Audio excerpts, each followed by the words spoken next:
Reproductive rights continue to plague Republicans, and especially MAGA Republicans, as Democrats have their first net seat pickup in the Alabama State House, dating all the way back to 2002.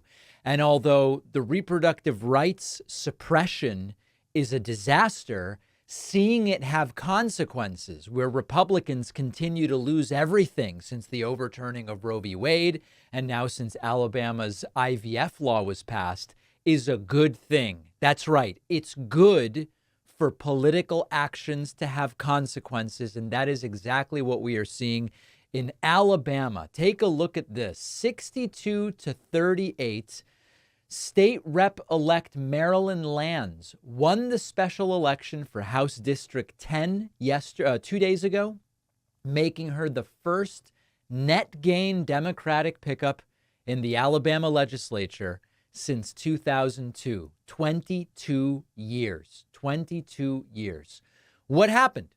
Well, one prominent Republican official said Democrats nationalized the campaign around abortion to scare Republicans and to try to fundraise off of it. One complaint was that the Republican nominee, Teddy Powell, was too moderate in his approach and said if Republicans want to win purple districts, they have to be full-on Republicans. In other words, Lands ran as a full-on Democrat and the Republican ran as a moderate, and this hurt them. It's really important to understand the more sensible perspective here, which is that now that they are getting what they want, in a sense, exactly as predicted, Trump won in 2016, got his Supreme Court picks. Those picks overturned Roe v. Wade. And most Americans said, wait a second, we think abortion should be legal in most cases. And now Republicans have had loss after loss after loss after Roe v. Wade was overturned. Similarly, Alabama passes this IVF bill, which says frozen embryos in IVF clinics are people, essentially. They have personhood.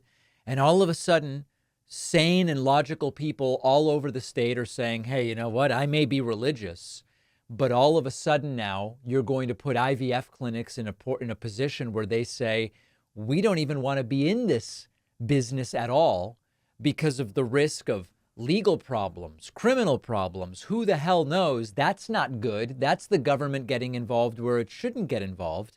And now you see a Democrat win and a net Democratic pickup for the first time in 22 years. The Biden-Harris campaign put out a statement about this where they said, quote, last month, Alabamans lost access to fertility treatments because of Donald Trump. Tonight, the voters in Alabama's 10th House District elected a pro-choice champion in Marilyn Lands, sending Trump and extreme MAGA Republicans a clear message. They know exactly who's to blame for restricting their ability to decide how and when to build their families, and they're ready to fight back. Trump overturned Roe v. Wade, paving the way for attacks on women's freedoms like we saw in Alabama. Now he's running to ban abortion and got access to IVF nationwide. Tonight's results should serve as a major warning sign for Trump. Voters will not stand for his attacks on reproductive health care. This November will be no different. Now, it is important, and we're going to talk about this in the forthcoming segment. It is important to remember that no matter what happens, no matter what we see, no matter what momentum we think we have, no matter what anti-MAGA momentum we believe we might be seeing, the only way to make it a reality is by voting. That's as former President Barack Obama explained. Obama. That guy. What we have to do is vote. Booing, okay, you can boo. Clapping, all right, you can clap. Whatever else, right? But we have to vote at the end of the day to make this a reality. But we also can't ignore, because at the end of the day, we're doing an analysis of what we are seeing. It would be strange for me to ignore that electorally, not only has MAGA Trumpism not been so good for Republicans, we know that, but also the assault on reproductive rights has not been good. And we have seen ballot referenda on abortion rights go the opposite way of overturning Roe v. Wade since Roe v. Wade was overturned. IVF is having an impact, and it is having a real electoral impact here. Now, the other part of this, and we're going to look at this in the next segment when we talk about a Charlie Kirk clip on IVF.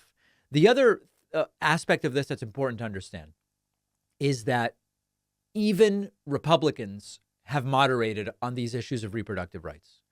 And they've moderated on other social issues as well, including, for example, gay marriage, which, by the way, can you imagine still being opposed to gay marriage? But there are people who are still opposed to gay marriage. It's wild, it's wacky, but it's the United States, after all.